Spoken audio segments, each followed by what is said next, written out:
Yo, what is good, YouTube? Krishan checking back in with another video. We have a lot to talk about today, so go ahead and drop an early like. I promise you guys it's going to be a good video. So starting this video off with recent updates of Derek Lunsford, I actually grabbed these from his YouTube channel. I will link this video in the description below. But it's 6 weeks out from this year's Mr. Olympia. I think it's safe to say Derek has put on a significant amount of mass this offseason. I don't think he's going to look anything like the 212 version of himself. And I think he's going to be very competitive. And with Derek being a shorter guy and coming up from the 212, I instantly compare him to Heidi Chupin and William Bonek, who are also former 212 guys. I believe Derek definitely has enough mass to stand with those guys and is also more aesthetic. But does he have the muscle maturity and the density to stand with those guys? I think we'll see in 6 weeks. Now switching over to Michal Krizo, we haven't really talked about him since his win in Prague. Now, I'm curious about you guys' opinion. How do you guys think Krizo is going to place at this year's Olympia? And when I seen Krizo at the Prague Pro, I instantly thought back to last year's Olympia. And I was thinking, I don't see why this version of Krizo couldn't have placed ahead of Hunter Labrada, taking nothing away from Hunter at all. I think Krizo is going to be a serious threat going into this year's Mr. Olympia. Now, am I saying Krizo is going to be top 6? I have no idea. If Krizo nails it, no telling how high he can place. Now, just going back to last year's Mr. Olympia, let's think about how many guys were actually off. Big Ramy came in off at prejudging. Heidi Chupin was off at prejudging. Hunter Labrada was off. Nick Walker, in comparison to the Arnold Classic, was off. William Bonek was off. Ian Valliere, in comparison to the Arnold Classic, was off.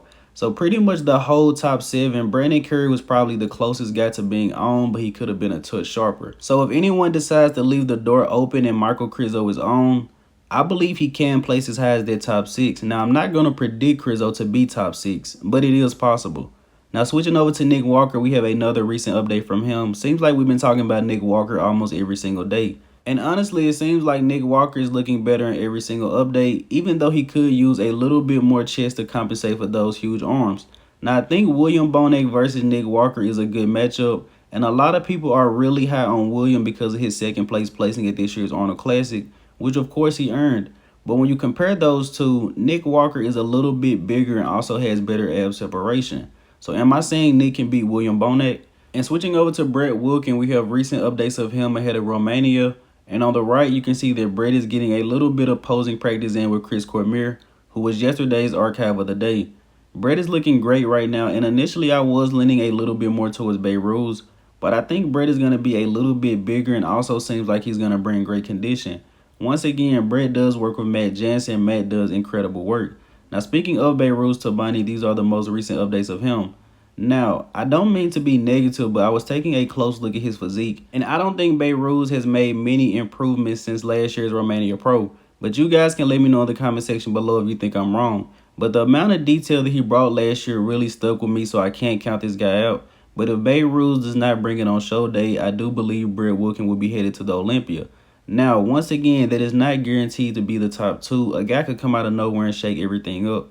Now, switching over to Charles Griffen, these are recent updates from him.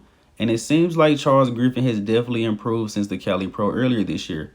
I would like to see a little bit more leg size from behind. Not sure if it's more adductor, more hamstring, maybe a little bit of both. But I do believe Charles Griffen is going to stand out. A lot of people really knock him for hitting the vacuum as if the vacuum hasn't been around since the 70s. But I think that will set Charles apart along with his rear lat spread.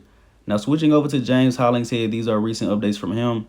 And James said this is post Papa John's and Ben & Jerry's. And I'm pretty sure a lot of people wish they could eat pizza and ice cream and look like James Hollingshead. Now, as I mentioned a few videos ago, James did say he may take the entire 2023 season off. But I honestly believe if James has a great showing at this year's Mr. Olympia, he'll keep it going. I think it's either a mental break or he just wants to take a lot more time off to improve. But if James comes in on and places top 10, I think he keeps it rolling. Now, switching over to Shabaan, a guy we haven't talked about in a very long time. Shabaan was 10th place at last year's Olympia. Gonna be very, very hard to maintain that position this year. Shabaan did have a serious back injury earlier in the year, but he was working with Charles. Glad said Charles helped him train around it.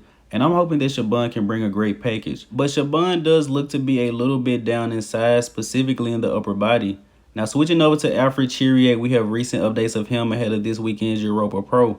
Now, initially I did have Theo LaGreria winning that show, and I'm sorry, Theo, but I feel like Alfred may take it. Once again, this guy is coached by Patrick Tuor, who is an absolute wizard. But Alfred is my favorite to win the Europa Pro this weekend, and hopefully as he adds more mass onto his physique, he's able to keep these lines, this detail, this conditioning, because this is not something we see often in bodybuilding nowadays.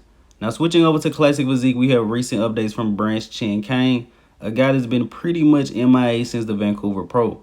Now hopefully he doesn't have an issue of getting a visa, because I think this guy can be very competitive in the classic physique division. Actually, you guys let me know in the comment section below. Where do you guys see Chen Kang, branch Chen? Where is he placing at this year's Classic Olympia? Is he a top 6 guy, top 8? As long as he comes in condition, I can see him as high as top 6 maybe. And in the next update of the day, we have a recent update from Logan Franklin. Logan is looking pretty good ahead of this year's Olympia. But as I mentioned in my last video, I think for Logan to be his best, he's going to need to add more mass. So that either means moving up to open, unfortunately, or classic physique really has to do something about the weight cap. Now, from what I've been hearing lately, Ramon Dino is having a hard time trying to come down in weight for this year's Classic Olympia. I also heard that Ernst Kalasinski is so conditioned because he is having a hard time knowing if he's going to make weight or not. So hopefully the classic physique weight cap gets pushed up soon, or Ramon Dino and Ernst Kalasinski, they will be fighting it out in the open class very soon. Now switching over to Fabian Mayr, these are recent updates from him. And it seems like the closer we get to the Mr. Olympia, the smaller Fabian's waist gets. And this guy, incredible physique, but he's just a little bit structurally behind some of the other guys because they have tiny waists.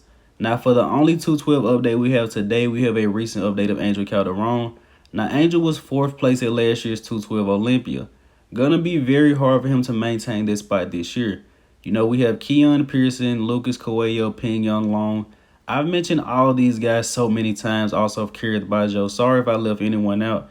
But I'm really excited to see the 212 division. It's really going to be a fight.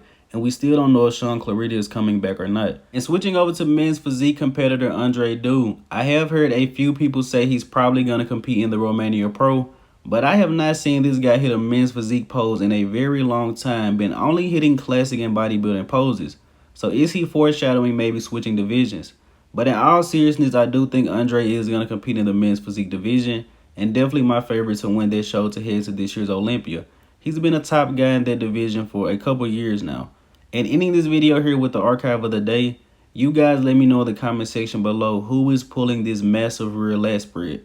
As always, I hope you guys did indeed enjoy this video. If you haven't done so already, be sure to like the video and subscribe to the channel.